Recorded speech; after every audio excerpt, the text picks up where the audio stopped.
Hola amigos, sean todos ustedes bienvenidos a un nuevo episodio de Contracultura. Hoy día es un programa muy especial porque vamos a hablar de un tema que es bastante candente, que ha estado circulando en las redes sociales, hay mucha desinformación y bueno, vamos a hacer nuestro trabajo que es un poco averiguar qué hay detrás de todo esto y también poder responder las preguntas que muchos de ustedes tendrán en su casa. Me estoy refiriendo al tema famoso del cambio climático y para hablar del cambio climático hoy día tengo un invitado muy especial. Él es ingeniero civil industrial de la Universidad de Chile. Me refiero a Douglas Pollock. ¿Qué tal, Douglas? Bienvenido a Contracultura. Un placer tenerte aquí. Igualmente, pues, Carlos. Mucho gusto. Muchas gracias, Douglas. Es genial. Bueno, yo siempre he dicho que es bueno que la academia se pronuncie en este tipo de temas y yo te quiero agradecer por el trabajo que estás haciendo. Me parece valiosísimo que la gente de la academia se pronuncie respecto a estos temas y nos aclare y nos eduque respecto a, por ejemplo, lo que tiene que ver con el cambio climático. Vamos a partir inmediatamente y te quiero preguntar, ¿qué es el famoso cambio climático y de dónde viene esto para que nos pongas esto en contexto, Douglas? Explícanos qué es el cambio climático. Bueno, el cambio climático, si uno piensa un segundo, es el concepto más trivial que a alguien se le puede haber ocurrido, ¿no es cierto? Nadie anda histérico por la vida cuestionando la blancura de la nieve. El cambio climático es algo que ha ocurrido en toda la historia de la Tierra. Entonces el tema es el cambio climático producido por el hombre. De ahí nace la histeria. Ahora esto tiene una historia, porque el cambio climático fue el nuevo nombre en reemplazo del calentamiento global. Y esto partió de un mail. Estos mails que se filtraron en el famoso escándalo del Climate Gate de octubre o noviembre del año 2009, justo antes de la cumbre de Copenhague, que fue de un comunicador alarmista, o activista, perdón, del Instituto Tyndall de la Universidad de East Anglia. Y mandó un mail muy simple que decía: señores, estoy teniendo problemas serios con los medios en relación a este asunto del congelamiento del calentamiento global. Nada más. Y lo mandó una serie de personas.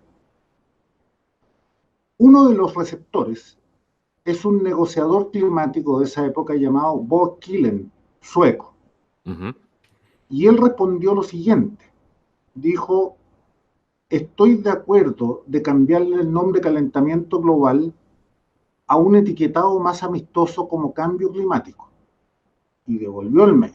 Posteriormente se tuvieron que decirle al público qué significa esta nueva cosa del cambio climático, porque todo el mundo lo encontraba muy trivial. Entonces ahí alguien dijo, uno de estos pseudocientíficos salió al aire diciendo que cambio climático significaba cualquier cosa, que podría ser calentamiento global, pero también enfriamiento global. Podría ser más nieve como menos nieve, más sequías o más inundaciones. Mejores cosechas, peores cosechas. En realidad, cualquier cosa que pasara con el clima o la meteorología calzaba dentro del concepto de cambio climático. Muy conveniente, ¿no es cierto? Claro. Bueno, ¿y cuál era el problema que estaba teniendo este señor Esche Minsk? Que los medios lo estaban presionando porque efectivamente el calentamiento global se había acabado hacía 7 años. Entonces, ¿cuál era la justificación para seguir aumentando impuestos y regulaciones en el Reino Unido, en este caso, siendo que se había acabado hacía 7 años el calentamiento global? Y estoy hablando del año 2004. Ya llevamos 22 años y medio sin calentamiento global. Y eso no lo vas a ver en ninguna parte informado. Están las bases de datos disponibles para cualquiera que las quiera buscar. Busquen nomás datasets UAH, las van a encontrar. Un archivo plano desde diciembre del año 78 hasta hoy día. Mes a mes se publica igual que el impuesto, perdón, el IPC. Exactamente, sale los días 3, 4 de cada mes. Cuéntanos un poco, porque hay mucha gente que ya ha calificado esto. Estamos hablando de científicos, gente de peso de la comunidad científica. Ha calificado al cambio climático como el mayor fraude perpetuado en la historia. A estas alturas, Douglas, a nuestros oyentes, a la gente que nos ve, ya no le extraña nada. ¿Por qué? ¿Cómo podemos ver esto en cifras, en datos duros? ¿Por qué el cambio climático, según los científicos y muchos científicos, podría ser considerado el mayor fraude de la historia? La frase que tú acabas de decir, Carlos, viene del famoso científico que nada menos que participó en el proyecto Shuttle en la NASA, es John L. Casey, que escribió un libro maravilloso, fantástico, que se llama The Cold Sun, el sol frío. Véanlo, el que lo pueda leer es fantástico. Y la única persona que ha sido capaz de predecir más en el largo plazo, más allá de la meteorología, los cambios climáticos en ciertas regiones, principalmente Estados Unidos, con una certeza impresionante. Porque él ha estudiado los ciclos del sol, ¿ya? Y él da cuenta, igual que en el pasado, que los ciclos, el sol es la variable fundamental de todo cambio climático, o sea, derivado del calentamiento o enfriamiento global de la Tierra. De ahí viene ese concepto. Y él dice esa frase: el calentamiento global es el fraude más grande jamás perpetrado sobre la humanidad en toda su historia. Palabras textuales, traducidas a castellano.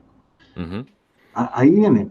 Hay frases más increíbles todavía, como el político de la UKIP, de United Kingdom Independent Party, Nigel Farage, que es parlamentario de la Unión Europea por el Reino Unido. Él dijo en el plenario y el Parlamento, dijo: los molinos de viento y la energía renovable son la mayor transferencia de riqueza de los pobres a los ricos que jamás se haya verificado en la historia moderna de la humanidad. Mira tú. Imagínate. Eso es, porque siempre pagan los más pobres esto. Tú le subes el precio de los combustibles a una persona pobre, ¿tú crees que ese hombre va a ir en invierno a comprarse un bidón de parafina o un balón de gas para calefacción o para cocinar o para iluminar? No, va a ir a cortar el arbolito de la esquina. Claro, claro. Tú trajiste un material que lo tienes ahí, porque quiero que entremos a explicar con datos duros por qué esto es un fraude, dónde está la falla, cuáles son las escalas que hablamos antes de fuera de cámara, de que habían algunas escalas que se estaban usando para hacer todas estas mediciones y determinar estos aumentos de la temperatura, etcétera. Y tú me explicabas que todo esto está errado. Mostrémosle a la gente con datos duros por qué esto es un fraude. Mira, hay infinidad de datos duros, como dices tú. Yo te mostré uno antes de empezar tu programa, que son los niveles oceánicos desde los últimos 22 mil años, ¿de acuerdo? Sobre la cual teóricamente se está basando las políticas, como ejemplo, esto lo nombro nomás, las políticas, o sea, la justificación para lanzar la ley marco de cambio climático en Chile. Y se basa en una falacia completa, que son los niveles del mar. ¿Cuál es el circuito teóricamente? Que al ocurrir el calentamiento global, sobrevienen los deshielos, principalmente Groenlandia y la Antártica, ¿no es cierto? Eso provoca que suban los niveles del mar, y eso va a producir cientos de millones de migrantes en todo el planeta. Sobre todo los cientos de millones que viven en la línea costera del mundo. Bueno, resulta que eso no es así. Entonces, si tú quieres que yo te dé un ejemplo duro, porque mira, no te voy a decir miles, pero tengo cientos. O sea, te puedo hablar media hora de los huracanes, tifones y tornados. Te puedo hablar de la desertificación oceánica y los famosos corales, esa otra gran mentira. Te puedo hablar de tantas cosas, de hielos, pero me gustaría hablar específicamente del mar, porque con eso basta. Mira, para la ciencia, Carlos, basta un contraejemplo. Hay un ejemplo famoso de Einstein, un poco antes de la Guerra Mundial. Un contraejemplo y tú destruyes toda una teoría. ¿Ya? Existen cientos o miles. Entonces te quiero mostrar uno. Por ejemplo, aquí se muestra cada rato los deshielos del Ártico. Entonces lo vamos a ver con un ejemplo para que tus auditores además lo pasen bien. Alexandria Ocasio-Cortez, que es esta senadora norteamericana, demócrata, que está haciendo mucho furor en Estados Unidos, dijo exactamente lo mismo, porque recordemos que esto se aplica justamente para todos los países. Aquí esta agenda la están tratando de implementar en todos los países, excepto algunos que se han bajado, como el caso de Estados Unidos. Pero esto es completamente transversal. Yo quiero tomar ese ejemplo que tú dices de la AOC, como le dicen, Alexandria Ocasio-Cortez, que es la mujer títere que puso los demócratas para seguir con esta alarma en Estados Unidos, ¿no es cierto? Pero quiero ir de la mano con lo que se está impulsando en Chile y cuál es la justificación para tomar medidas de mitigación. Y dijo textualmente la ministra de Energía de Medio Ambiente de Chile el 16 de enero de este año, dijo: Chile es uno de los 10 países más vulnerables del mundo por el cambio climático. Y las 5 localidades más amenazadas que quedarán bajo el Océano Pacífico hacia el año 2100 son, o sea, que hoy día están, perdón, en la cota 10 metros sobre el nivel del mar, pero hacia el año 2100 van a estar debajo del Océano Pacífico. Son 5 localidades: Valparaíso, Talcahuano, Arauco, Puerto Saavedra y Coronel. Por lo tanto, esas son las medidas, la justificación para impulsar la ley marco de cambio climático con sus regulaciones y impuestos asociados, tal como lo hizo la señora Bachelet en su gobierno pasado, en 2017. Entonces, veamos qué cosita eso, porque ella con esto está diciendo que, miren ustedes, les voy a mostrar los datos duros, como dices tú, Carlos. Ella quiere decir de que los mares entonces van a subir 12 a 13 veces más rápido que durante la última deglaciación. 125 milímetros por año, 10 metros son 10.000 milímetros, lo divides por 80 te da 125. 125 milímetros por año versus 10 milímetros por año en la última deglaciación. En circunstancias que no existe hielo en el mundo para ello. O más de 180 veces más rápido que los últimos 8.000 años. 125 milímetros por año versus 0,67 milímetros por año. Cada uno en su casa puede hacer la operación, ¿no es cierto? O bien 380 veces más rápido que las mediciones satelitales, 125 versus 0,323 milímetros por año de satélite ENVISAT de la Unión Europea. Y aquí tenemos un gráfico resumen que refleja el comportamiento de los aumentos de los océanos desde la última glaciación. Entre los 22.000 a 15.000 años, 22.000 años atrás fue el pic de la era glacial pasada. Ya había desaparecido el hombre neandertal porque no quisieron arrancarse de Europa, se quedaron ahí en circunstancias que se arrancaron todos los animales y ellos decidieron quedarse ahí. Bueno, los océanos subieron 20.000 milímetros y a una tasa de 2,9 milímetros por año. Después, entre 15.000 y 8.000 aproximadamente años atrás, los mares subieron 105 metros más, a una tasa de 14 metros. Entre 12.000 a 7.500 años atrás, la tasa es promedio 10 milímetros por año, que es lo que explicaba recién, que la ministra dice que van a subir 12,5 veces más rápido que aquella época, donde les voy a mostrar a continuación cómo eran los hielos de la Tierra en esa época, para que vean ustedes lo absurdo. Es que esto es visual, no hay que mostrar números siquiera. Exacto. ¿Ya? Bueno, después vino los últimos 8.000 años, la tasa de crecimiento de los mares fue de 0,67 milímetros por año. ¿Por qué? Porque todavía quedan algunos hielos glaciares, principalmente la cordillera de los Andes, los Alpes y los Himalayas, que dicho sea de paso, todos los hielos que no sean de Groenlandia y de la Antártica representan solamente el 1% de la cantidad total de hielo del planeta. La Antártica 92 y Groenlandia el 7. Solo el 1%. Sí, nosotros podríamos derretir todos los glaciares de Chile, campos de hielo norte, sur, todos los Himalayas, todos los Alpes, y al mar no le va a pasar nada, y al planeta no le va a pasar nada. Si hace 30 millones de años atrás no existía hielo en los Andes, no existía nada. El primer pedazo de hielo en la Antártica apareció hace 32 millones de años atrás. Si la Tierra antes era una bola verde, en la época de los dinosaurios. Y a ver si estoy entendiendo bien y los amigos en la casa están entendiendo bien también. O sea, quiere decir que ellos están tratando de justificar que con ese 1%, si se derrite ese 1% de hielo, van a subir los océanos 12 metros. No. Claro, o sea, lo que sugiere la ministra. Eso es lo que están sugiriendo ellos con su alarmismo, ¿no? Que con los deshielos, ¿no es cierto? Pero principalmente de Groenlandia y la Antártica. No, si ellos nos hablan mucho, claro. En cualquier glaciar del mundo, ya sea el Himalaya o de los Andes, que se esté derritiendo un pedazo de hielo, ahí va a estar Greenpeace, ahí va a estar Naciones Unidas sacando fotos, como la última película de Al Gore, ¿no es cierto? Que se dedicó a buscar hielo que se estén derritiendo, pedacitos de hielo del océano para aumentar la alarma. Pero no, en el fondo a lo que se refieren realmente con los deshielos producto del calentamiento global de Groenlandia y la Antártica. Perfecto. Lo que yo agrego es que aunque se derritieran los hielos de estas cordilleras, no pasaría nada porque ahí está solamente el 1% de los hielos del mundo. Y siguiendo con la tabla hacia abajo, si ustedes ven entre 1810 y 1860, ya que fue el término de la mini era de hielo, que duró 500 años, la tasa fue negativa. Los mares bajaron.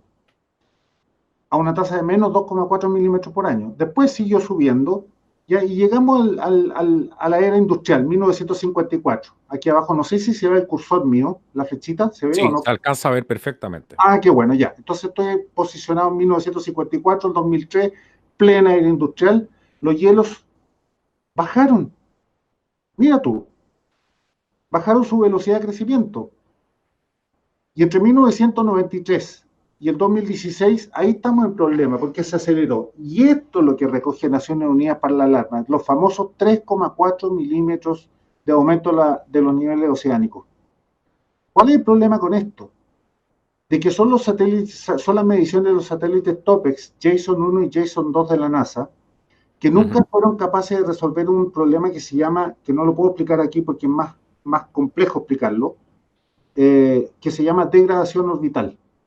Sin embargo, el satélite Envisat de la Unión Europea sí lo solucionó, y entre los años 2004 y 2011 obtuvo mediciones muy precisas, que es la que está abajo de 0,323 milímetros por año con un error muy chico, mientras que esa medición de 3,4 milímetros tiene un error aleatorio de más o menos 40 milímetros. Entonces, cuando tú estadísticamente tienes que la medición es menor que el error aleatorio, quiere decir que la medición no tiene validez estadística, ¿me entiendes? Es decir, perfectamente los mares podrían estar reduciéndose el nivel oceánico en 37 milímetros por año o 36 milímetros por año. Entonces ahí tú caes en el absurdo. Y Envisat lo solucionó y obtuvo estas mediciones. Lamentablemente, hacia final del 2011 se le echó a perder el satélite y dejó de medir. Pero estas son las mediciones, claro, Envisat. Y ahora volvimos a las mediciones de las estaciones del borde costero en todo el mundo. Bueno, aquí tenemos un diagrama de lo que ha pasado desde hace 22.000 años atrás. Y vean ustedes que desde hace 8.000 años está esta tasa, sin ninguna variación hasta el día de hoy, del aumento leve, muy leve, de los océanos. Esta tasa de 0,67 milímetros por año. Eso todavía no ha habido ningún quiebre después de la era industrial. Este es el informe 1 de Naciones. Perdón, ¿quieres que vuelva para atrás? No, que quería mostrarle, para explicarlo, que eso es un gráfico que muestra el aumento, ¿cierto?, del nivel del mar postglacial, ¿cierto? Postglacial. Claro, Exacto. hacia la izquierda son miles de años. 2.000, 4.000, 6.000 años, hasta 24.000 años atrás. Hace 22.000 años atrás estábamos en el pic de la era glacial última. ¿Qué es lo que nos dice ese gráfico? Ese gráfico nos dice que efectivamente, después de que terminó la era glacial, y esto por razones no de las emisiones de CO2 del ser humano, como tú comprenderás, ¿no es cierto?, sino que por razones de la órbita de la Tierra alrededor del Sol, que cambia de circular a elíptica, y volvió a circular, y por eso da cuenta de los términos de las eras glaciales, y a eso se le llama los ciclos de Milankovitch, y que explican las últimas 8 glaciaciones, que es la era de Pleistoceno. Bien, este informe de los últimos 1.000 años lo publicó Naciones Unidas en su primer informe, que hasta ahí era muy objetivo Naciones Unidas, hay que reconocerlo. Si es donde dicho en el lenguaje nuestro, Carlos, se le soltaron las trenzas y se pusieron alarmistas y exagerados, fue a partir del informe 2 del 95. Pero el 90 ellos mismos muestran este diagrama, claramente hacia el lado izquierdo muestran el calentamiento global de la Edad Media, que duró 400 años, y a partir de 1350 hasta 1850, el tremendo congelamiento global, o Little Ice Age, que se dice en inglés, con su consecuente oscilación en los niveles del mar. Ellos mismos lo publicaron, y después dicen todo lo contrario, porque eliminaron la minera de hielo, y eliminaron el calentamiento global de la Edad Media, y sacaron el famoso hockey stick de Michael Mann en el año 98, que pasó a ser el gráfico oficial de la temperatura global de los últimos 1.000 años en el informe 3 de Naciones Unidas del año 2001. Aquí tienen ustedes qué es lo que pasó con el sea level rise, el aumento de los niveles oceánicos después de que se terminó esta minera de hielo. Empezó lentamente a partir de 1820 más o menos. La minera de hielo se puede decir que terminó en 1850, y efectivamente los mares venían bajando, y empezó a subir lentamente. Y si ustedes se fijan en esta línea acá, vertical, discontinua, es el inicio de la era industrial. Eso es lo 1900, que te iba a preguntar. Ahí está marcado el inicio de la era industrial, un dato muy importante porque nos dicen que obviamente esto está alterándose producto del ser humano. exactamente, tú lo dijiste. Y aquí en el gráfico de abajo, en los colores gris, celeste y rosado, se ve el gas oil coal, o sea, los usos de combustibles fósiles a partir de la era industrial, que es más o menos entre 1945 y 1950, que lamentablemente coincide con el inicio del aumento del CO2. Y si se fijan bien, no hay ningún quiebre. Incluso hay todo un periodo en que se detuvo. Y hoy día Ujú. va prácticamente para abajo. Claro que esto está hecho hasta el año 2000, ¿ya? Pero la tendencia hasta el 2018 sigue exactamente igual, no hay ningún quiebre. Y de Sigue, hecho, sigue, sigue prácticamente estable. claro, de hecho no podría haberlo tampoco porque el calentamiento global se acabó hace 22 años y medio atrás. Y eso nadie Hace, lo va a decir en ningún hace medio. 22 años y medio atrás se acabó el calentamiento global. Sí, claro, la tendencia de la temperatura desde septiembre del 2000, del año 96 tiene una pendiente de 0,00007 grados por mes, lo que equivale a 0,008 grados por década. Estadísticamente, nuevamente, eso es cero. ¿Por qué? Porque el error aleatorio en las mediciones de temperatura global es mayor que la medición en sí. Entonces, perfectamente, con ese error tú podrías decir que la Tierra se está enfriando. Entonces, por lo Ujú. tanto, estadísticamente no tiene validez y desde esa perspectiva la tendencia es cero. ¿Ya? Y ahí Perfecto. tienes tú el estudio de Niels Axel Mörner, que es considerado el glaciólogo más importante de la actualidad en el mundo. Ahí está, el signo de interrogación muestra los modelos de Naciones Unidas comparados con lo que realmente ha pasado desde 1850 hasta ahora. Entonces, aquí yo quería mostrar nomás cuál era el nivel de los hielos en algunas ciudades del mundo durante el pic de la última era glacial. Y tienen ustedes ahí Chicago, al lado izquierdo, estaba bajo 900 metros de hielo. Boston bajo 1250, Toronto bajo 2100 metros y Montreal bajo 3300 metros. Para aquellos que conozcan Chile y les gusta venir a esquiar acá, conocerán el Cerro del Plomo, el Cerro Colorado, que está a 3333 metros, o sea, esa es la altura desde la punta del Cerro Colorado hasta donde estaba el paraíso. Todo eso estaba bajo hielo en Montreal. Entonces, cuando vino la última deglaciación, que terminó hace 8.000 años atrás, efectivamente hubo hielo para derretir y subieron los océanos 130 metros, 125, 130 metros, porque existía todo ese hielo continental para derretir, pero tomó 12.000 años en hacerlo. Sin embargo, la ministra Schmidt dice que que los mares van a subir, si seguimos las mediciones satelitales, 380 veces más rápido que en aquella época, donde no existe hielo en el mundo para tal efecto. Lo que es completamente un absurdo según los datos. Aquí, esto te estoy mostrando lo absurdo que es si no existe hielo en el mundo para que se produzca ese nivel de catástrofe, pero para Imagínate. la ministra Schmidt sí, y esa es su justificación para echar a andar su ley marco de cambio climático anunciada por el presidente Piñera. Y esto es lo mismo en todo el mundo. Y la otra gran histeria, Carlos, que te la explicaba anteriormente, es, o falacia también, y absurdo, es Ujú. los hielos del Ártico. Muchas veces habrán visto fotografías de la NASA satelitales que muestran un año el sea ice cover, ¿cómo se dirá en castellano?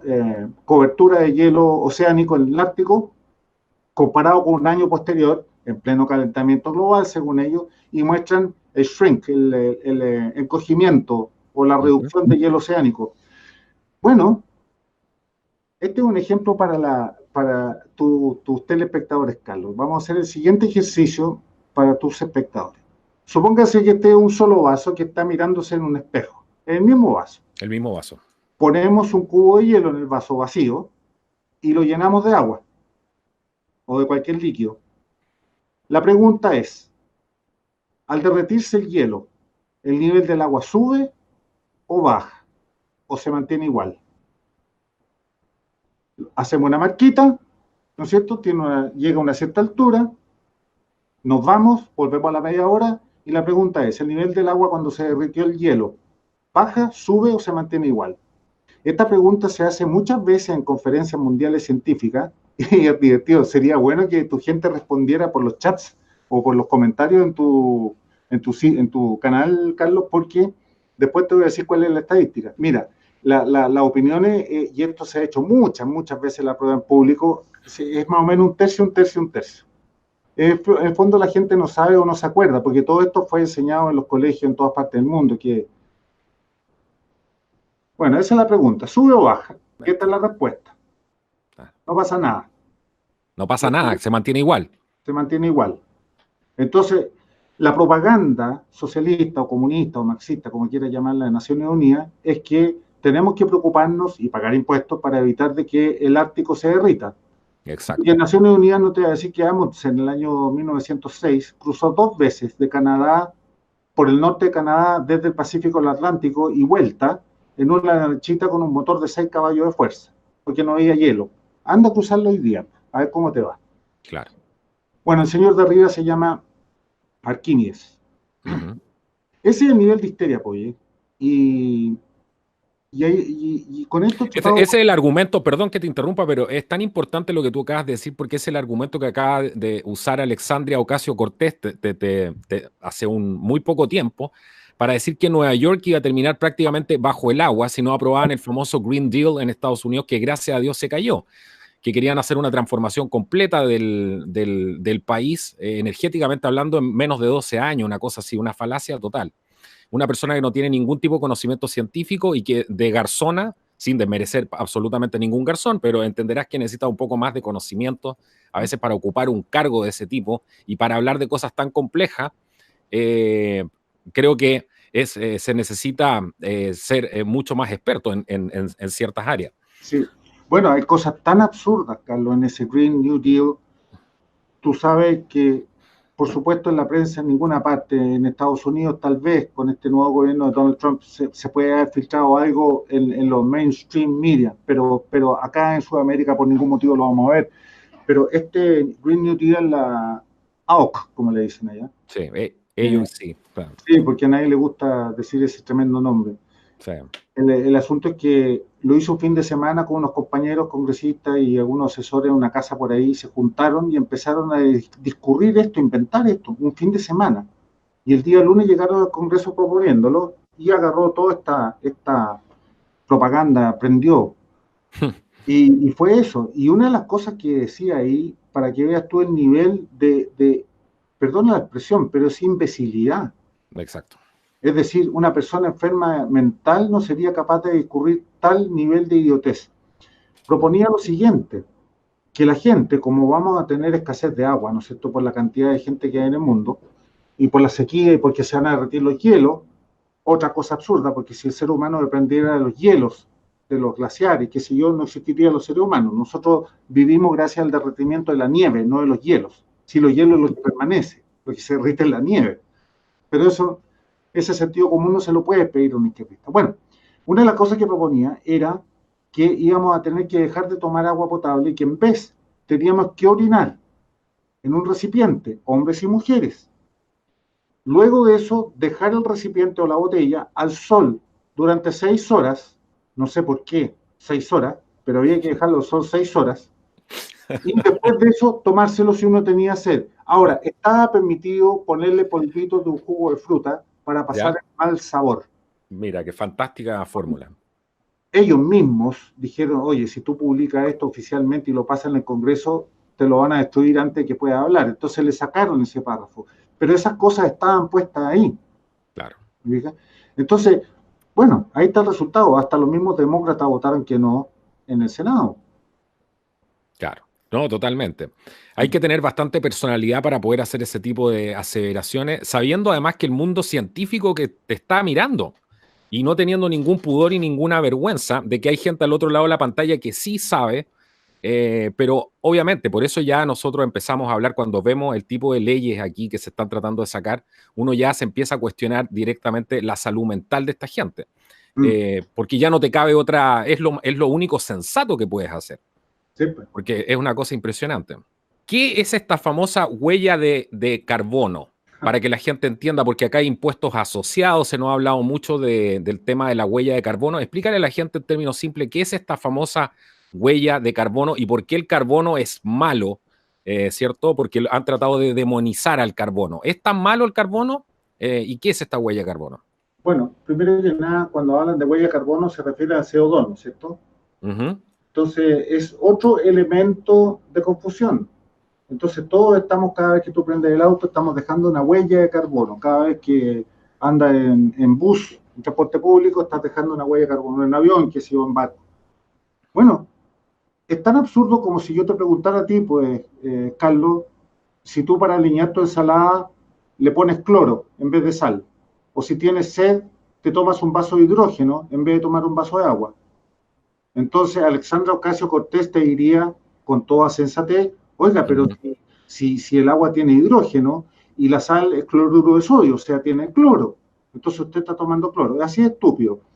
Resulta que el carbono que se refiere al CO2, el CO2 es una molécula de 3 átomos, 2 de oxígeno, 1 de carbono, es un gas en estado natural y como comportamiento químico y físico, termodinámico, por donde lo quieras ver, y también como molécula que absorbe calor, no tiene nada que ver con un átomo, que es un elemento de la tabla periódica, que tiene otro peso atómico y tiene un comportamiento físico y químico totalmente distinto a un gas. ¿No es cierto? Son dos cosas totalmente distintas. Es como decirte, Carlos es igual a Cristian porque los dos empiezan con C. Claro. Entonces piensan igual, son iguales, se visten igual y son mellizos. Ese nivel de absurdo. Claro, claro. ¿Y por qué le están haciendo una guerra a este carbono? Lo explicaba muy bien Monckton en una de sus charlas, que ambos seguimos a Monckton, que es un... no sé si él es científico, no, me imagino que sí, que es un científico, no es científico. O sea, mira, cualquier persona que haya estudiado algo en su inicio, a los 18 años, cuando entró a la universidad, es el puntapié inicial en tu vida, ¿no es cierto? Después tú puedes estudiar muchas otras cosas. Él es un lord. Que es no un lord británico. Sí, por herencia, pero él no es tercer vizconde de Brenchley. Pero él no pertenece a la Cámara de los Lores porque es un título que heredó de su padre. Y él estudió periodismo. Pero él es un genio de las matemáticas. Después estudió matemáticas antiguas. Cómo resolvían en la época de Mesopotamia los problemas matemáticos estructurales. ¿Te fijas? Es un genio. Este gallo inventó un puzzle matemático y ofreció 10 millones de dólares el que fuera capaz de resolverlo. Y hubo, en el periodo que se vendió eso en el Reino Unido, hubo 2 ganadores, a cada uno se le pagaron esa cantidad de plata, pero él ganó como 100 en la venta del puzzle. Es un genio. Y se ha metido hace como 20 años, lleva en esto ya, y se ha metido en el mundo de la física, en el mundo de la termodinámica, en la física nuclear, en las matemáticas del cambio climático. Y yo te diría que aparte de dominar el espectro. Sí, el espectro completo porque incluye la economía. Los análisis económicos de él son fantásticos y también la parte demográfica y la parte moral de este cuento. ¿Ya? Porque estamos hablando de que hoy día Naciones Unidas está produciendo entre 2 y 3 holocaustos al año. No los muertos que se van a producir en 100 años más o 80 años más por el calentamiento global. Las medidas de mitigación hoy día están produciendo esa cantidad de muertos en el mundo, gracias a Naciones Unidas. Bueno, ese es Monckton, a quien tuve el placer de conocerlo y me concedió 2 reuniones que en total fueron como 3 horas y media en Washington en 2017, así que somos muy amigos. Espero que venga a Chile en diciembre, espero. Sería genial que pudiera venir. No, ese gallo está en un estadio nacional. O sea, bueno, él es uno de los mayores detractores del tema del cambio climático. Él expone toda esta agenda. Él habla que aquí efectivamente lo que hay es marxismo detrás de esto y que esto no es más que una excusa para hacerse con el control para poder justamente construir este gobierno global. Es una de las más grandes excusas. Y él también habla algo que me parece muy interesante, que él dice que detrás de todo esto, de esta agenda del cambio climático, está el financiamiento que necesitaría el gobierno global mediante la aplicación de una serie de impuestos que están relacionados a esto, porque finalmente esto es un negocio. Es lisa y llanamente un negocio, ¿no, Douglas? Bueno, es un negocio con un fin muy específico, ¿no es cierto? El gobierno global dirigido por Naciones Unidas, eso lo han dicho ellos mismos, la repartición igualitaria de la riqueza a nivel planetario también. ¿Te suena conocido? ¿A qué ideología pertenece eso? y a través de su gran herramienta basada en el temor y en la culpa, que es el cambio climático, sin ningún fundamento científico, y lo están logrando con pleno éxito, pero, ojo, solamente en la parte más débil de los gobiernos del mundo, que son las democracias de Occidente. Es donde entra el comunismo, el socialismo y el marxismo como cuchillo en la mantequilla. Porque esto tú lo vas a predicar, al igual que el feminismo o el homosexualismo como una virtud. Anda a Medio Oriente a predicar eso del cambio climático, a ver cómo te va. Es lo mismo que si fuera a Bangkok a fumarte una marihuana en un cafecito. La condena ahí es a muerte, ¿no es cierto? O China, o Rusia, o India, no están ni ahí si saben que es un fraude. Solamente funciona en Australia, Nueva Zelanda, Europa completo y Norte y Sudamérica, y ahí se acabó el mundo. Tú sabes, Porque beneficiario. Tú sabes bastante de la historia, de hecho fuiste de alguna manera medio partícipe de todo eso y yo lo encuentro muy valorable. ¿Por qué no le cuenta a la gente por qué Estados Unidos finalmente se salió de este famoso Acuerdo de París? ¿Por qué Estados Unidos no está apoyando esta agenda? Recordemos que demonizaron a Donald Trump tratándolo de que él atentaba contra la ecología, etcétera, por salirse de este famoso cambio. ¿Qué es lo que hay detrás de todo esto? Asesino climático lo llamaron. Asesino climático. Sí, claro. Él proclamó, le advirtió al grupo de los 8 en Sicilia en mayo del año 2017 y apenas volvió a Estados Unidos el 1 de junio de ese año lo proclamó en el Jardín de la Rosa en la Casa Blanca y invitó a mi gran conocido amigo, le digo yo, no es que seamos amigos, pero lo conozco, el presidente del Instituto Heartland, primera fila ahí. ¿Por qué? ¿Qué pasó? Él es el presidente de la conferencia que organizó en marzo del año 2017 a la que asistí. Entre paréntesis, fui el único iberoamericano que estuvo ahí, que se hizo al lado de la Casa Blanca porque fue dirigida exclusivamente a los ministros y asesores de Donald Trump. Entonces, en términos generales, la conferencia entera fue la que convenció a los ministros y asesores y digamos a Trump. Pero Trump en su campaña lo decía, yo me voy a salir del acuerdo de París, el Job Killing Climate Agreement, ¿se acuerdan? Claro. Bueno, tenía toda la razón. Se equivocó en una cosa nomás, porque él decía que el calentamiento global era un invento de los chinos.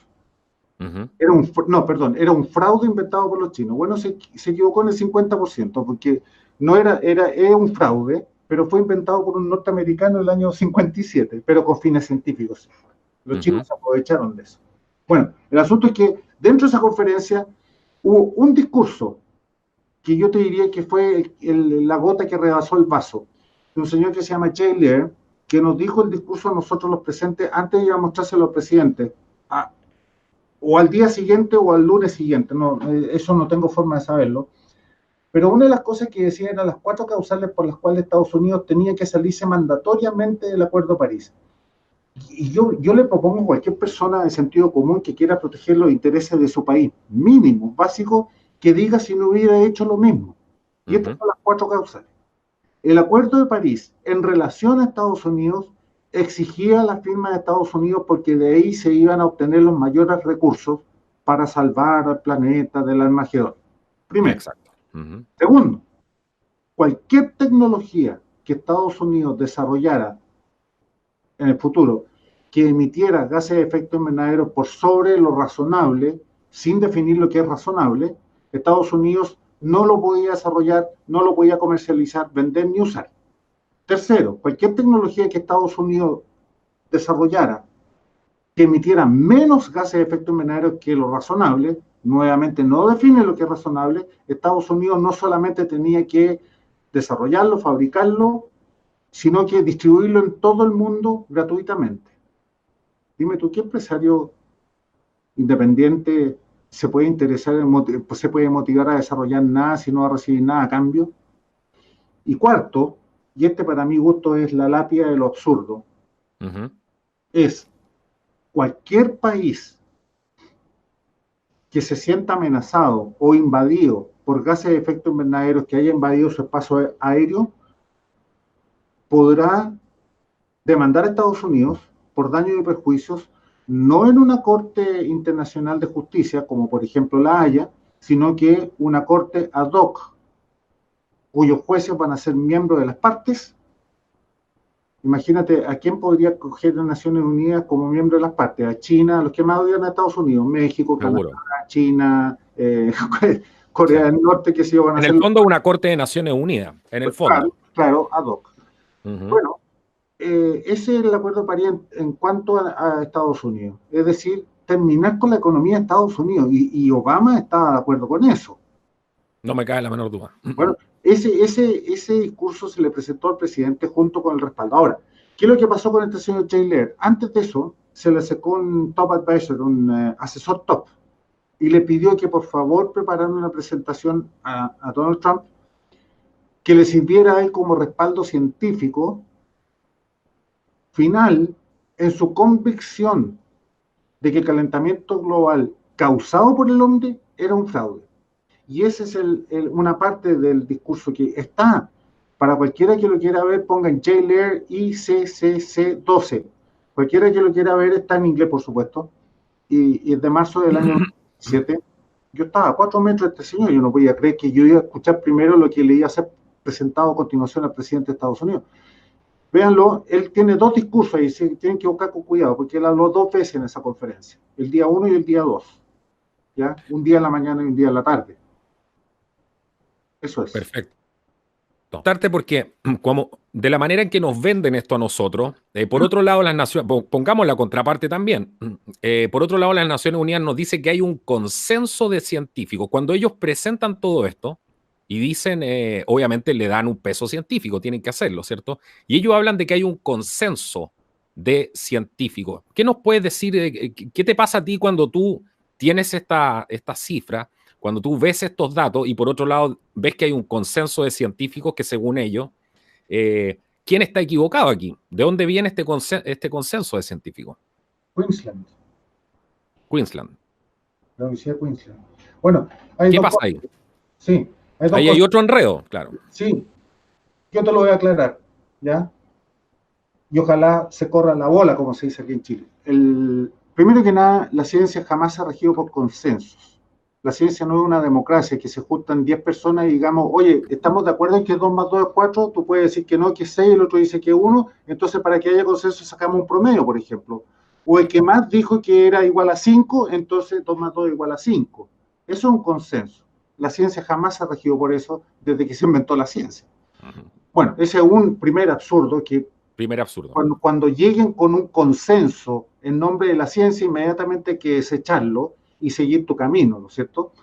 El segundo es que ese consenso viene de un alarmista, de un comunicador que es un caricaturista y comunista, reconocido por él mismo, que se llama John Cook, comunicador del Instituto Global Change de la Universidad de Queensland.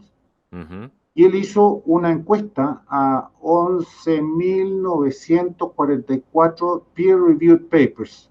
¿Tú sabes lo que es? O documentos científicos, artículos científicos realizados por pares.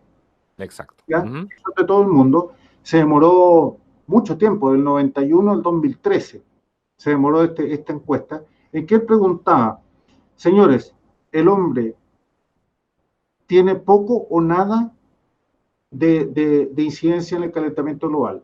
Segundo, el hombre es el responsable del calentamiento global de la era industrial. Y tercero, es tan catastrófica la acción humana que merece tomar medidas públicas en todos los países del mundo ahora ya. Más o menos esas eran las 3 alternativas que presentaba. Y lo mandó. Bueno, resultó que ese 97,1% que rápidamente lo adoptó Naciones Unidas, inmediatamente. Algo lo exageró rápidamente también al 100%. Él dice que hay 100% de los científicos a nivel del mundo están de acuerdo con esto. Resultó ser el 0,3%. Perdón, el 0,3. 0,3%. Del 100%. Del 100% resultó ser 0,3%. La realidad. De los 11.944 peer-reviewed papers, o científicos que habían hecho artículos realizados por pares, solamente 41 concordaron de que el hombre tenía, ¿cómo se llama?, era responsable del calentamiento global de los últimos tiempos. ¿Y en qué consistió la trampa? La trampa estadística, en realidad estafa, porque no tiene otro nombre. Ocurrió lo siguiente: aquellos científicos que simplemente no se pronunciaron, no dijeron ni no ni sí, sino que respondieron algo, dijeron, John Cook los pescó y dijo, estos implícitamente, dijo, están diciendo que sí, que el hombre es responsable, y lo sumó a aquellos que habían dicho, a estos 41, ¿de acuerdo? Mira la trampa, ¿me sigues? Totalmente. Aquellos que dijeron explícitamente, no, el hombre no tiene incidencia en el clima, lo sacó de la muestra. Lo sacó de la muestra. Lo sacó de la muestra. Es como en una elección de un presidente, ¿no es cierto? Está perdiendo 20-80, entonces tú sacas los 80 de la muestra y él ganó 20, el 20 se transforma en 100% y salió presidente, al estilo de Cuba, Norcorea o China o la Unión Soviética. Esa es la estafa. Bueno, resulta que el mismo Monkman le enrostró eso porque él estudió esto y sacó un peer-reviewed paper con otros 3 científicos más, 2 de los cuales conozco yo muy bien, y sacó esto y lo demostró y lo mostró y lo hizo, lo llevó a la luz pública y le exigió a la Universidad de Queensland pedir disculpas públicas. Y como la Universidad de Queensland solamente se limitó a pedir disculpas privadas, hoy hasta donde tengo entendido hoy día se está haciendo una causa judicial en contra de la universidad por fraude. Por fraude. Por el señor John Cook, como ya está, todo el mundo lo tildó de estafador, porque no hay otra palabra que usar con él, se arrancó de Australia. Y hoy día está en Estados Unidos y no sé si lo estará pasando muy bien porque entre medio le salió el señor Donald Trump. Entonces, o sea, ese es el consenso, vamos a decir, es el consenso científico que Naciones Unidas nos dice y no sé, ese, ni más ni menos. Esto no, sí, ese es, no hay otro. De ahí nace el 97% y han llamado a Naciones Unidas a testificar en el Senado norteamericano. Y el que dirige ese comité de comercio y energía del Senado es un ex candidato republicano a presidente que se llama Ted Cruz. Es muy inteligente, muy hábil y muy directo para hacer las preguntas. Y este señor del IPCC va con un séquito de asesores detrás y le hace preguntas sobre esto también. Y eso está en YouTube, lo puede ver cualquier persona que quiera. Y deja callado, porque no saben qué responder. No saben. Ahora, lo que no te explican en ninguna parte del mundo es de otro consenso científico que es una carta al presidente Obama diciéndole que no hay tal cosa como el calentamiento global producido por el hombre, que hay suficiente evidencia científica de que no es así, y que por lo tanto no se justifica ninguna medida de mitigación y adaptación traducida en regulación e impuestos, igual que en todo el resto del mundo, y esto está firmado por 31.000 científicos, más de la mitad de ellos PhD. Imagínate. Y todos norteamericanos. O sea, ahí tienes los 11.944 eran de todo el mundo, estos son 31.000 solamente de Estados Unidos. ¿Eso lo viste alguna vez en la luz pública? No, jamás. No. Claro. Y Obama, por supuesto, no le hizo caso omiso a eso. Claro.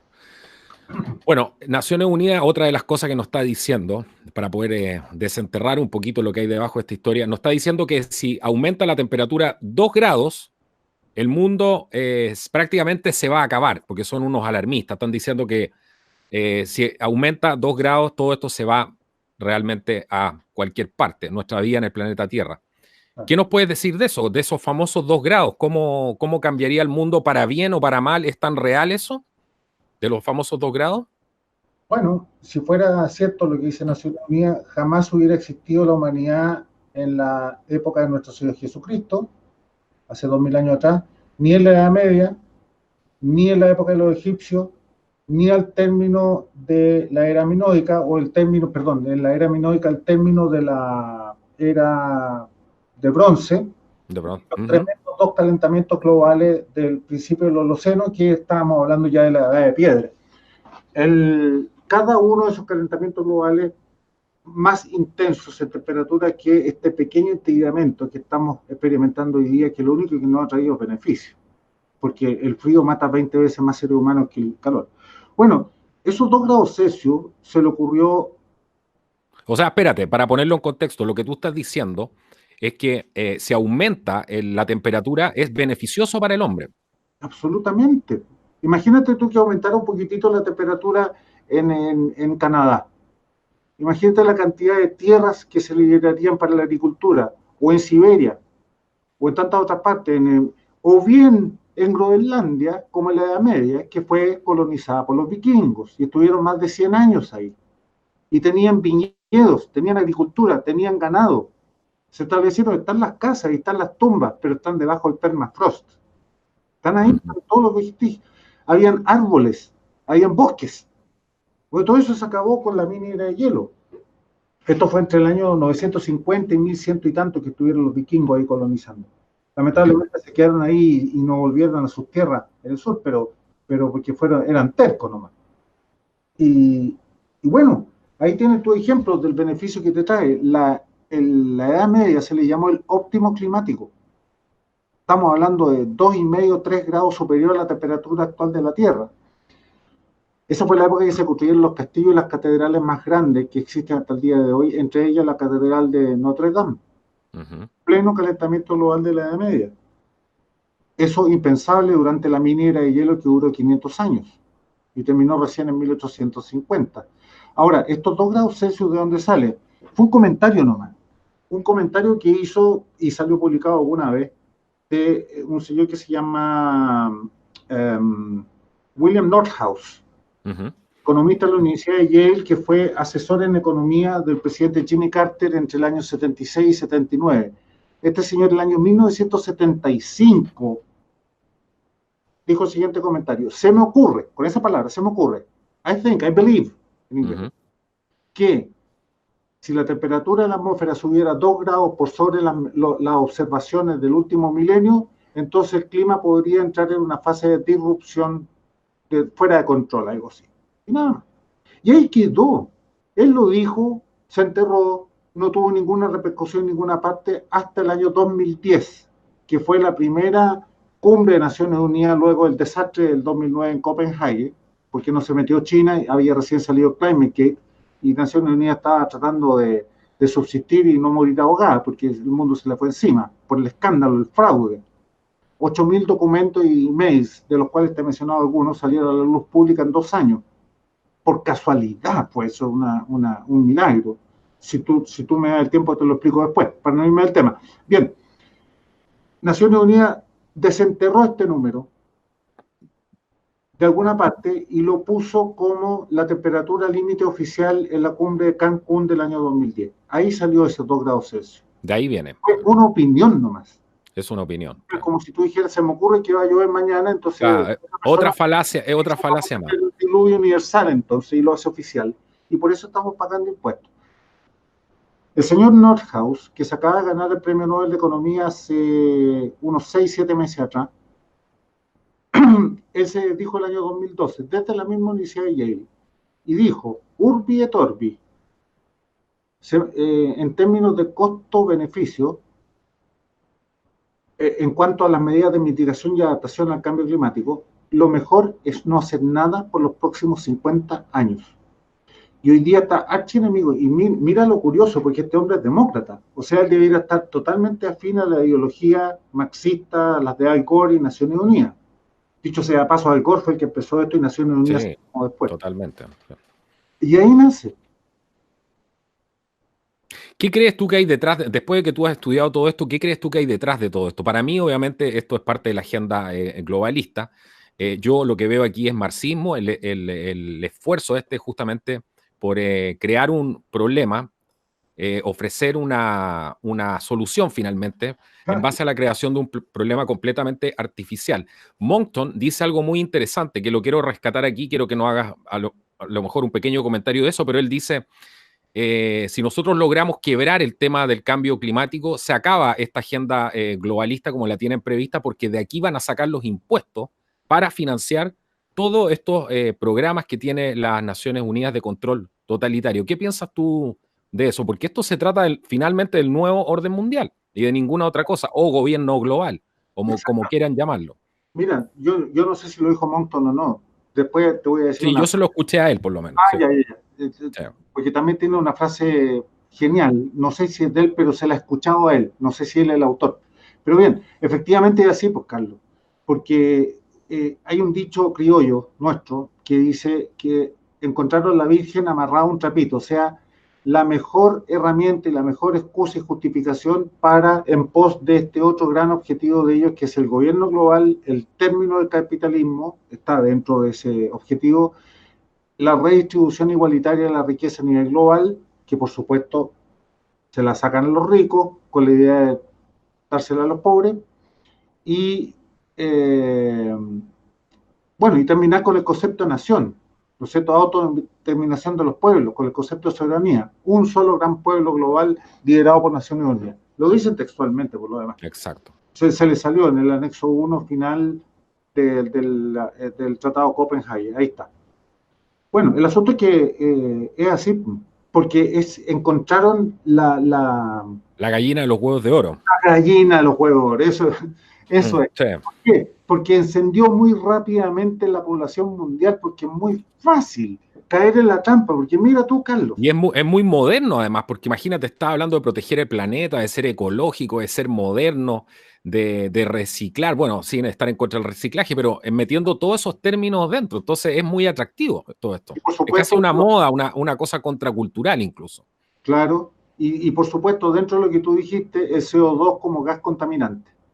Claro. Y si hay algo que no es contaminante en la naturaleza, y no solamente no es contaminante, sino que es inodoro, incoloro, inocuo, es vital para la vida vegetal y por lo tanto animal.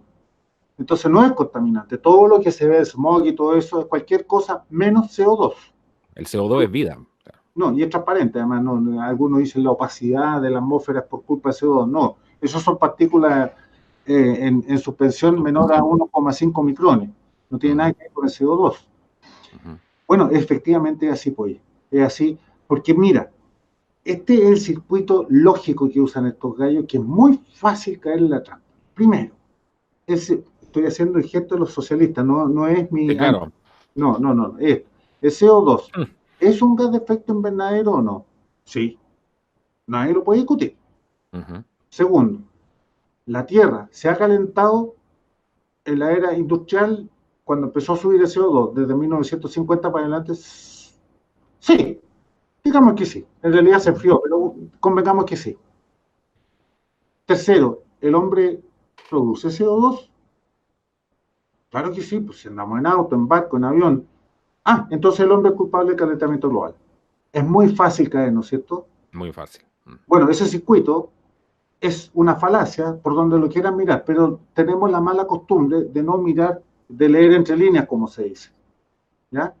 Porque antes que nada, el CO2 es una traza de gas tan minúscula en la atmósfera, tan imperceptible, del 0,04% o 400 partes por millón, y solamente la era industrial ha crecido de 300 a 400 partes por millón, de las cuales, usando los mismos datos de Naciones Unidas, el hombre tiene una incidencia de 4,3%, en realidad de 0,7%, pero convengamos en eso, ¿ya?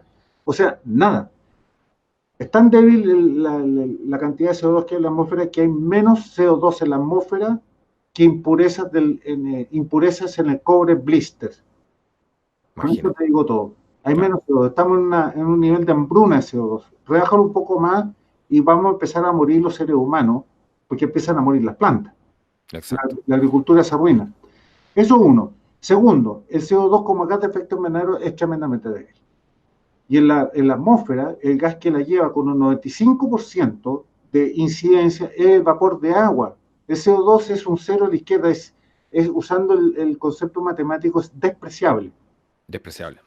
Y todo eso, todo lo que hace efecto invernadero de la Tierra, que suman más o menos el 1% de toda la atmósfera, de los cuales la incidencia humana es 0,12% de ese 1%, es decir, el impacto es cero. Esto es sentido común nomás, ¿ya? Aparte de que CO2 como gas de efecto invernadero es tremendamente débil, aparte de ese 1%, es en sí, como conductores de la temperatura global, también son despreciables, porque los que la llevan, los que lideran y conducen el clima y los cambios de temperatura en la atmósfera, son las grandes fuerzas de la naturaleza, que para Naciones Unidas no existen en sus modelos de predicción. Que dicho sea de paso, de los 117 que han hecho desde el año 90, 117 han fracasado sistemáticamente. Ninguno se acerca, ni siquiera su predicción más optimista, se acerca a lo que realmente ha pasado en la Tierra desde que empezaron a medir esto. Entonces, tú por donde lo busques, esto es un absurdo. Ahora, las grandes fuerzas de la naturaleza, ¿cuáles son? Principalmente dos. Principalmente, las oscilaciones, los ciclos solares y las oscilaciones térmicas del Pacífico y del Atlántico. PDO en inglés, Pacific Decadal Oscillation, y AMO o Atlantic Multi-Decadal Oscillation, que la del Pacífico da cuenta a su vez de la frecuencia y la intensidad en latitudes más bajas, más o menos 30 grados, de latitud del niño y la niña. Esas son las grandes fuerzas, porque usted puede ver que, por ejemplo, cuando estamos bajo el niño, que aquí le pusieron el niño Godzilla el año 2015, la temperatura se disparó y todavía está bajando, pero está bajando desde ese pico de temperatura, igual que el año 97, 98, que se le puso el super el niño, que la temperatura se disparó en la Tierra, la temperatura global, por el niño. Así de fuerte esa incidencia. ¿Dónde está el CO2? Si el CO2 ha seguido creciendo linealmente a 2 partes por millón al año, y la temperatura sigue y sigue otros patrones. Y después están las oscilaciones solares. Y lo más yo voy a usar el término que me gusta usar a mí, terrible, pero me carga ser alarmista, pero es pesimista, digamos, ¿ya? Es que nos estamos dirigiendo hacia un mínimo de Monders. Y eso sería catastrófico, como ocurrió en el pic de la minera de hielo entre 1650 y 1720, que no había manchas solares. Y la radiación solar que estaba llegando a la Tierra estaba en su mínimo. Eso nos va a llevar a desastres, porque los veranos van a ser más cortos, los periodos de cosecha van a ser más cortos, se van a echar a perder muchas cosechas porque va a nevar fuera de temporada o va a haber hielo o heladas fuera de temporada, y eso para la humanidad es un desastre. Lo primero que va a pasar, los precios mundiales de los alimentos se van a ir a las nubes. Ahora, por supuesto, como especie nos vamos a saber adaptar perfectamente bien. Tenemos la tecnología, tenemos cómo hacerlo y probablemente no muera mucha gente. ¿Ya? Pero sin embargo, hay muchos estudios, y tú los puedes ver en cualquier parte, búscalo nomás, el frío mata 20 veces más seres humanos que el calor. Totalmente, eso está completamente relacionado a las tasas de natalidad, todo lo que vimos, y ¿Sí? ¿cómo se llama? La proliferación de la vida humana va relacionada justamente a la temperatura. Y eso es lo que estábamos hablando también un poco fuera de cámara. Mira, para terminar este bloque, porque no me quiero extender más en eso, para finalizar ya el programa, quiero hacerte 3 preguntas concretas. La primera, Encantado. ¿cuáles son los impuestos concretos? Porque todo esto al final es un negocio. ¿Cuáles son los impuestos concretos que quiere empezar a cobrarle a los países en Naciones Unidas con este fraude del cambio climático?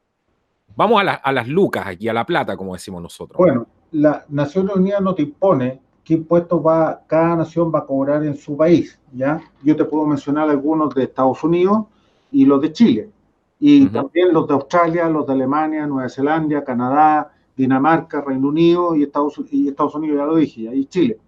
Y o sea, sacando Chile de lado, estoy hablando de los grandes países, o sea, perdón, de países desarrollados que han sido más intensivos en sus medidas de mitigación y adaptación. En cada uno de ellos, sin ninguna excepción, ha sido una regresión en su economía espantosa. Te voy a mencionar un solo ejemplo. Alemania hoy día, hacia el año 2017, la cifra que te voy a dar, el 50% de la población de Alemania vive bajo pobreza energética. Yo te voy a explicar lo que significa pobreza energética. Es que tú, con los ingresos que tienes tú, la energía eléctrica, que es considerada un bien básico, ¿no es cierto? Estás empezando, para mantener el consumo de energía eléctrica, estás dejando de consumir otros bienes básicos. Por ejemplo, la alimentación, por ejemplo, el agua, el transporte o la educación de tus niños. Son considerados bienes básicos, ¿no es cierto? Bueno, y para poder mantener ese nivel. O bien tienes que bajar el uso de electricidad. Eso se llama pobreza energética. El 50%. 300.000 familias el año 2017 les cortaron la luz en Alemania por caer en mora en el pago de sus cuentas. Claro. Y 600.000 familias más fueron amenazadas hacia el 31 de diciembre de ese año con la misma medida. Ahí tienes tú. Y Alemania es el segundo país más caro del mundo, después de Dinamarca, en energía eléctrica. Nosotros somos el sexto. Imagínate. Nosotros, claro, que aunque cerráramos la economía de Chile y además supusiéramos verdadera la teoría de Naciones Unidas, el impacto en el clima es cero. Cero. Y estamos cargando, como se dice acá, estamos cargando con el muerto. No me vas a decir tú que hay un fin perverso detrás. No, Porque totalmente, claro. estaríamos frente a gobernantes incompetentes, que no es justificación, o bien gobernantes corruptos, que es menos justificación todavía. No queda otra. ¿Qué otra alternativa existe para explicar este absurdo que están implementando en nuestro país y en Estados Unidos y en todas partes? Bolsonaro se dio cuenta. Sí, bueno, Bolsonaro, y como Bolsonaro se dio cuenta, me contabas tú que ahora quieren hacer esta... Sí, y me contabas tú que ahora quieren hacer, voy a leerla aquí, porque es uno de estos nombres que parecen de la era soviética. Se va a hacer en Chile la IPCC, la COP25 de las Naciones Unidas, ¿cierto? Esta cumbre que se va a hacer en Chile gastando plata del erario nacional, ¿cierto? Todos los impuestos, ¿para qué? Para mantener un fraude, porque al final, ya con los datos que hay, más encima van a gastar plata de los impuestos todos los chilenos para traer a estos personeros de las Naciones Unidas a seguramente engordar un poco y conocer las maravillas de Chile, ¿cierto? Que van a ver obviamente la mejor parte. Cuéntanos un poco qué es lo que viene ahora, cómo están tomando acción usted concreta los científicos del mundo ante esto, porque tengo entendido que ustedes también van a hacer una especie de cumbre paralela justamente a esto. Cuéntanos un poco de qué se trata eso para que... COP que vamos a organizar nosotros. La COP, ¿cierto? La COP, bueno, lo que vienen haciendo de siempre es anunciar el Armagedón, ¿cierto? Con el fin de sacarle más plata, más dinero a los gobiernos para financiar su famoso Green Climate Fund, desde donde teóricamente nomás, van a distribuir la riqueza en forma de energías sustentables, sostenibles, verdes, puras, limpias y renovables en todo el planeta pobre. Exacto. Eso en el papel. Y no es así, nunca ha sido así tampoco. Lo único que ha servido para hacer crecer el tamaño del IPCC. Nada más. Jamás ha podido solucionar el problema de acceso a la energía eléctrica en ninguna parte del mundo con sus medidas. Eso es, en el fondo, producir más alarma. Es muy probable que los límites que pusieron recién en diciembre pasado en Katowice, que fue la COP24 en Polonia, sean más agresivos ahora. En Polonia, en vez de anunciar de que el fin de los tiempos iba a ser el año 2100, lo cortaron al año 2030. O sea, qué curioso que sea el 2030, justo calza con la Agenda 2030, o sea, y dicen que la Agenda 2030 tiene que estar implementada para el año 2030 y ahora están diciendo que el fin de los tiempos, si no hacemos algo, es también el 2030. Pero claro. Y los famosos 2 grados Celsius de límite, de William Nordhaus, que te mencioné, de cual se arrepintió, es 1,5 máximo. ¿Ya? Y ya estamos en 0,7, lo que también es absurdo porque en toda la era industrial la Tierra no se ha calentado más allá de 0,3 grados. No te puedo explicar eso aquí, sí, pero la evidencia científica es más que abundante. Eso es, entonces lo más probable es que vengan con más alarma, más histeria, y eso recién lo vamos a saber cuál va a ser la intensidad de su mensaje aquí en Chile, unos días antes, que es donde hacen su anuncio de políticas públicas. En otra la propaganda, toda la propaganda, claro. Claro, la parte política, ¿no es cierto? Para los tomadores, hacedores de políticas públicas, un mensaje urbi et orbi, un mensaje papal. Desde esta vez toca Costa Rica. En Costa Rica lo hace. El año pasado, antes de Katowice, se juntaron en una ciudad en Subcorea y ahí anunciaron. Entonces, ahí tú ya vas a tomar el pulso de qué es lo que va a hacer acá, que van a ser 14 días de pasarlo bien nomás. No me cabe duda. No. Si lo único que sacan el limpio al final de estas cumbres es dónde y cuándo va a ser la cumbre siguiente. Claro, nada más, claro. Bueno, y ustedes están también organizando, porque hay una contraparte a esta cumbre, que eso es lo que la gente no sabe. Cuéntale un poco a la gente eso concretamente, para que la gente se entere.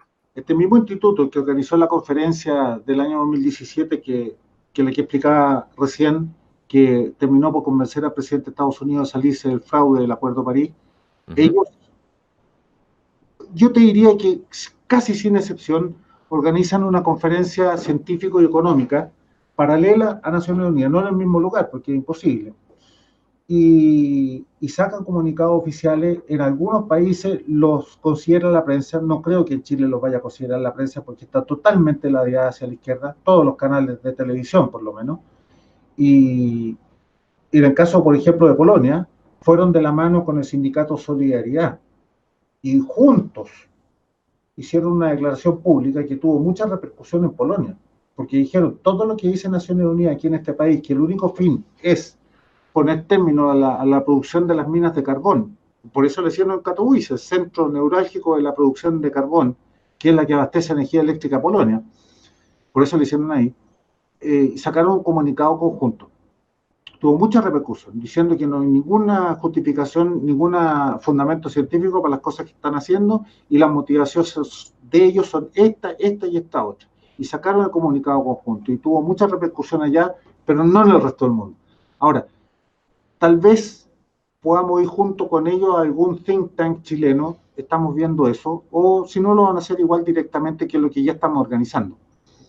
Y lo van a hacer, ya me lo confirmaron, vienen para acá y ya están, bueno, como te decía, ojalá pudiera venir gente como Lord Christopher Monckton, como Patrick Moore, el fundador de Greenpeace, Willy Sun, un gran astrofísico y geofísico. Son genios de la actualidad, son ellos que están en otro mundo, o sea, que aquí en Sudamérica no soñaríamos con escucharlos siquiera.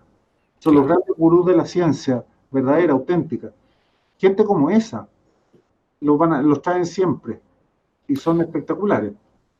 Bueno, es buenísimo que se haga esto y que además que la comunidad científica sea escuchada y que también tenga su voz paralelamente al lado de lo que van a hacer aquí en Naciones Unidas, aquí justamente en Chile.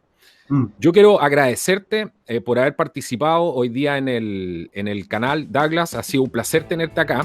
Agradecerle también a los amigos del canal que han tenido la paciencia para escuchar todo esto, porque estos son temas bastante complejos. No se pueden hacer en 15 ni 20 minutos. Acá hay que explicar cosas con datos concretos, hay que profundizar en ciertas cosas y este tema es una agenda tremenda, con una complejidad gigante y por lo tanto hemos tratado de hacer este programa lo más corto posible dentro de lo que pudimos. Así que quiero agradecerles a ustedes, agradecerle a Douglas por haberlo participado y decirle que tiene su casa aquí en Contracultura. Sin duda, estoy seguro que lo vamos a invitar para hacer otros programas porque hay muchas cosas que nos gustaría también que nos pudiera contar.